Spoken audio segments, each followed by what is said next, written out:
Welcome to Stanley, Scuba, Sailing, and Adventures. I started diving as a teenager and eventually decided to become a dive master. I started sailing as a young man and took many classes with the American Sailing Association and completed an offshore passage of over 1,000 miles nonstop. I love exploring and believe that life is an adventure. It is what you make it. I appreciate you joining me. Please hit that subscribe button. Enjoy. Sailing aboard my boat, Rum Rations. Destination, the Bahamas. Here's my friend Brad and I as we set off on our adventure for what we had planned to be about 10 days in the Bahamas. Here's our day one trek out and back. The weather window we had quickly collapsed. There were calls over the radio for all vessels to return to safe port. We made our way back into the inlet and by chance anchored right off the Coast Guard post in Fort Pierce. Although the inlet was well protected, there was still a lot of wind and we swung quite a bit. The torrential downpour lasted all afternoon and all night. I thought the anchorage was quite crowded when we arrived and there wasn't much room left. However, other boats continued to arrive well into the evening. Here you can see the red and green channel markers flashing behind us. We're fairly close to the channel, but I felt securely out of the way. I'd installed a new AIS just before we left, and here's what that anchor alarm had recorded for the evening. I had adjusted the anchor alarm several times, so it had gone off and woken me up. Aside from that, I woke up many additional times just to get up and take a look, so didn't get much sleep that night. The morning was clear and I brewed an extra strong cup of coffee to get the day started. During the route planning and chart reviews for this voyage, I'd thought of many different contingencies and possibilities. The forecast for the day called for winds directly from the south and building throughout the day. We needed to head directly south, so decided it would be best to stay in the intercoastal waterway and go as far south as we could. At least we'd have protection from the seas. All right, got Brad at the helm. Hopefully his homeowner's insurance is paid up because Brad's gonna take us underneath the high power lines ahead, which looks like we'll probably clear. Let's take a look.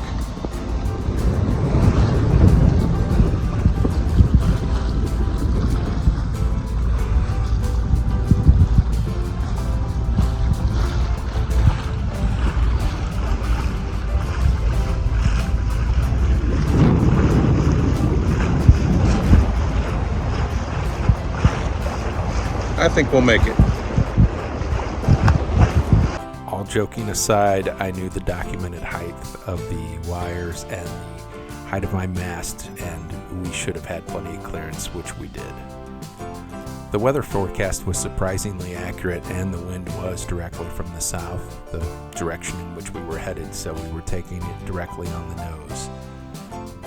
As a result, it didn't make much sense to even motor sail, so we just spent the day motoring down the intercoastal waterway. As I mentioned in the beginning, we had taken 2 weeks off of work and planned for about 10 days in the Bahamas. We spent the first couple days on the boat getting provisions ready, getting the boat ready, going over procedures, and things like that. Again, the forecast was surprisingly accurate. The winds did pick up. You could see my wind generator there spinning, and it takes quite a bit of wind to move my wind generator. We were headed south to Peck Lake, where we would anchor overnight. Peck Lake is surrounded by a nature preserve, so the closer you get to Peck Lake, the less buildings and structures that you encounter. I'm not sure why they call it Peck Lake, as it is just in the intracoastal waterway. I don't really think of it as a lake, especially when I look at it on a chart. If you know why they call it a lake, please let me know. I'm very curious.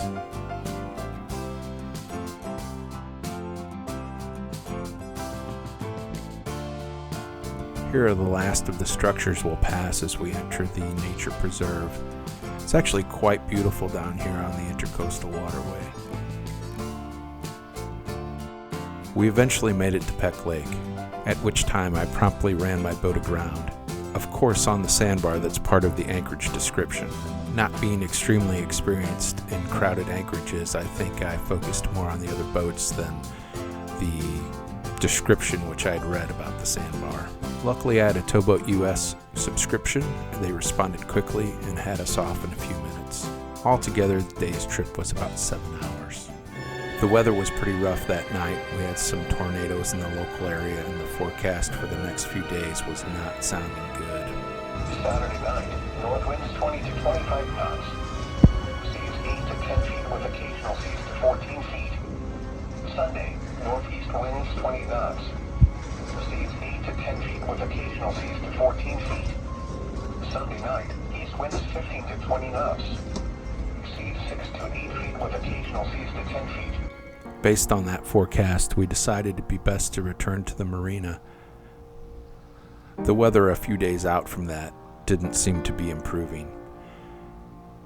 And this, as forecasted, would be our best chance to return safely to the marina, at least for the next 4 or 5 days. We were headed north now, and the wind was still from the south. Although it was light, we were able to motor sail and made much better time than motoring directly into the wind. Go figure. It was a pleasant enough day, and any day on the water is a good day, right? Or better than a day not on the water. So I tried to make the best of it and enjoy the time. Our return trip was an hour and a half shorter with the wind's help. We heard over the radio as we approached the marina that someone had recorded wind speeds up to 70 knots the night before. Also that a sailboat had actually been knocked down out in the open water. It had been a rough night up and down the Intercoastal. Here we are in the marina the next morning, and you can see the flag. The wind is really blowing, and the weather's not even arrived yet. Too much wind to even get the boat out of the slip safely, even if we wanted to. This meant that we would have to try to find something else to do to occupy our time. In between squalls, we made our way to the local brewery and then out to the beach. Found a nice place on the water to have dinner. Realizing that Brad had never seen Captain Ron, I thought it best that we remedy that immediately. Luckily, I just happened to have a copy on the boat. The next day, we decided to explore the beach on the north side of the jetty, a place I had not been before. It had these beautiful little walkways to the beach from the parking lot. We had 3 or 4 hours of nice weather at a time when the weather would break. Unfortunately, that's not nearly enough time to really make any progress on a sailing trip, especially when the weather's going to turn very foul again very quickly. The lifeguards had the yellow flags flying, and for this area there was quite a bit of surf. There's a wreck just about 100 yards off the beach here, and what we wanted to see was if it was calm enough that we could walk in and dive it, but obviously with the surf that's not something you'd want to walk in and dive, and the sand was pretty churned up on the bottom, as you could see. So again, we had to find something else to do with our time. Finally, we found a half-day break in the weather and a dive boat going out of West Palm. So we packed the dive gear and drove down to hop on the dive boat first thing in the morning. It was the first time dive boats had gone out for several days because of the weather. We got in a couple of drift dives and the current was really ripping. I'll have another video coming out with just the dive footage from those dives. This would end up being what I would call the boomerang trip, meaning that things I lost or thought I'd lost had come back to me. On the first dive, we'd been misdropped, and Brad and I ended up getting back on the boat, and I lost my GoPro on that first jump. The other group was supposed to be ahead of us, but as it turned out, the dive master brought my GoPro back up on the boat with her. That's how I was able to record the second dive. The next day, we found another break in the weather for a couple hours, and I was able to take my drone out for the first beach flight. So here's a little view of the beach south of the inlet or South Jetty at Fort Pierce. Other things that had come back to me on this trip, I had dropped my cell phone, or rather it had fallen out of my pocket when we returned to the marina the other day and we were tying up. The water in the marina is quite murky, and it's very, very nasty even for marina water, and Although I'm a diver, I had no intention of putting on my dive gear and getting into that water. I tried a couple different things, and then eventually I borrowed a fishing net from someone down the dock.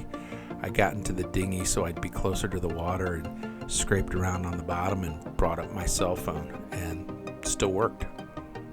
Lastly, there was the case of my favorite sailing hat, which I thought for certain was gone forever. It turns out that I tucked it somewhere safe because it was very windy. I found it a couple weeks later tucked behind the life raft inside the cockpit. So it truly was the boomerang trip. Everything I thought I'd lost had come back to me. I was feeling very lucky. Anyway, hopefully this will be the first of many drone flights. As you can see, when I turn back and face the parking lot where I'm standing, that water on the other side is actually the Intracoastal. The strip is very narrow.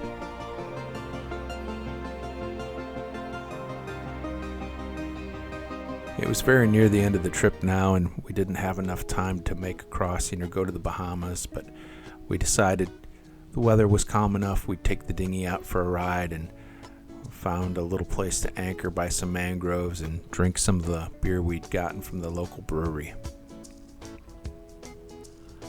The Intracoastal does have some beautiful spots. It had been a lot of fun and very interesting to say the least. I learned a lot on this trip, and I'll have to publish a video about the chart planning and crossing preparation. Well, go ahead. You got to get a beer first. Want a beer? Yeah, I'll take a beer. All right, Brad, 2 weeks on rum rations. Maybe a very little bit of sailing, but what are your thoughts after 2 weeks? Learning. Yeah. Coping with weather. That's not cooperative. And you know, it's a learning curve. You know, running it around to operate the boat, get the boat ready. How long that takes much longer than one takes. You know. And, well, I mean, you know, it's a checklist. You know? Yeah. Your checklist can grow and preparing, and also we'll see what we do when we close everything up. But you know, again, you have to also look at what can you do when things don't go your way. You know, I mean, weather-wise, and you got to make the best of it. That's words of wisdom from Brad after 2 weeks on rum rations, and some good times, some shenanigans, some challenges, but overall, I think we had fun, good times, and hopefully he'll come back again sometime. Don't fish beer. Local port beers brewery. Good times. Until next time. Cheers. Someone told me once, I don't recall who, that you can do all the planning you want, but the weather will have its say, the boat will have its say, and your say will come last and mean the least. After a short dinghy ride back to the dock, it was time to tie off and go home. Thanks for watching. Please don't forget to subscribe, like, and comment.